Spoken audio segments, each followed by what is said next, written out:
Hey guys, Cooking with Kim D here. Welcome to my kitchen. Tonight I am making a charcuterie board or a cheese board. I love cheese board. My family loves cheese boards. If you ask me what one of my favorite foods is that I would like to be calorie free, it would be cheese. I love cheese. I love all types of cheeses. So I love doing cheese boards at the holidays, putting on a big spread as people are, getting here with different types of cheeses and meats and fruits, nuts, different crackers and breads. Really, the list just kind of goes on and on about what you can put on a cheese board. And Pampered Chef carries, this is our cheese board. It is also our Lazy Susan. So as you can see, this spins, and then there is a lock here as well to prevent it from spinning. So not only can you use this for a cheese board, but you can also use it if you're decorating a cake. You can kind of spin it around as you're frosting it. So double duty on this. In addition to, so this comes as one piece, and then there is also a cheese board accessory set, which has a couple of little bowls, and it also has some of the cheese knives and a couple of little spoons. So I'm going to use some fig spread. So this will go in the fig spread, and I did have blueberry jam, but it is gone, so I won't be using this one for blueberry jam tonight, but usually I put out like a different homemade jam that I make inside the deluxe cooking blender. And then lastly, it comes with these little picks and little pieces of little cardboard, and you can write what it is on it, and then stick it right inside your cheese or your meat or whatever it is that you want to let people know what it is. So, like I said, I am making this for dinner tonight.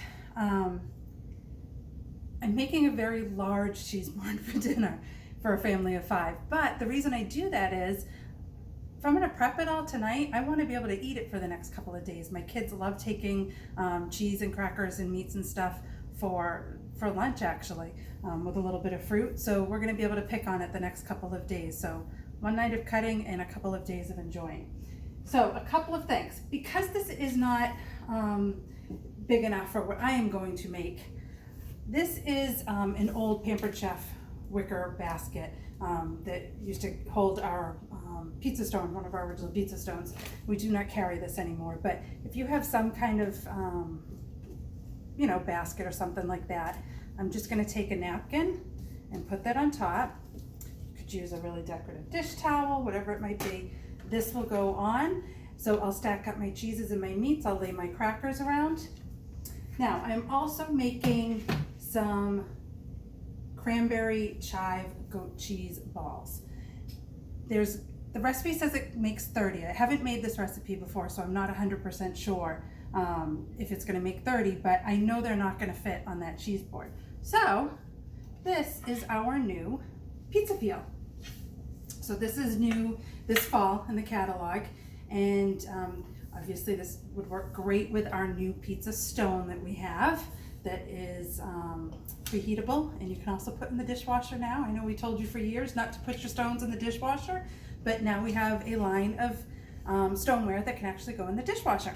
So anyways, this is our pizza peel. I'm going to use this to stack up all the little cheese balls on it. I thought it might look kind of cute, and again, one product serves a couple of different purposes. So get creative with that. So now this is a cranberry pecan mini goat cheese recipe. My girls are allergic to pecans, so I am omitting the pecans.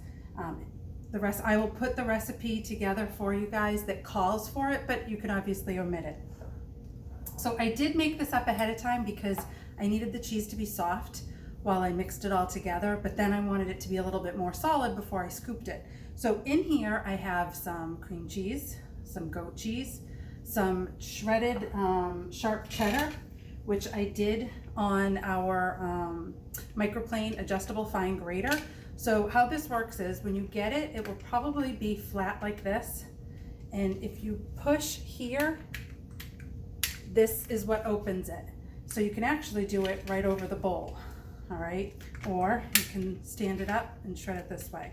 And then inside the hopper, you put your cheese, put this down into it, and shred away. So I've got a couple of ounces of cheddar cheese in here, and then I cut up some dried cranberries and some chives, and put that in here, mixed it all up, and like I said, I put it in the refrigerator to harden it up a little bit.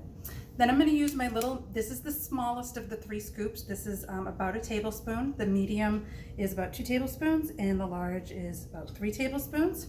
So I am just going to do a flush ball, and then roll it up.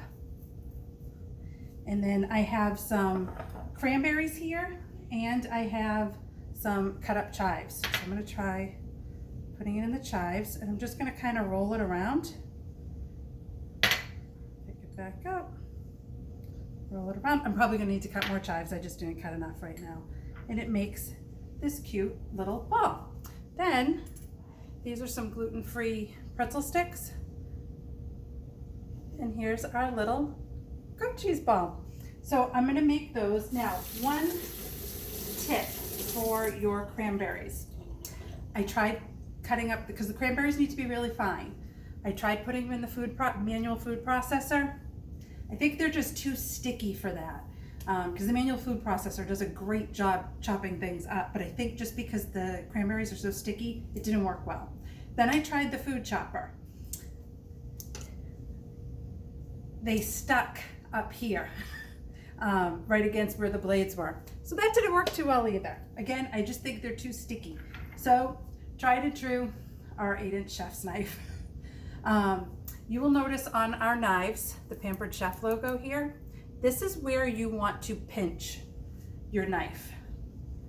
That is the safest place to hold the knife. Now for this, I'm basically gonna just do a whole bunch of rocking motion in order to cut these cranberries up to a small size.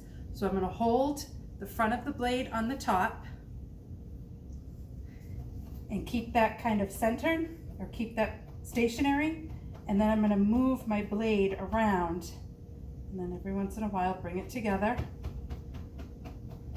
and just keep chopping until I get the right desired consistency for them. That's about it.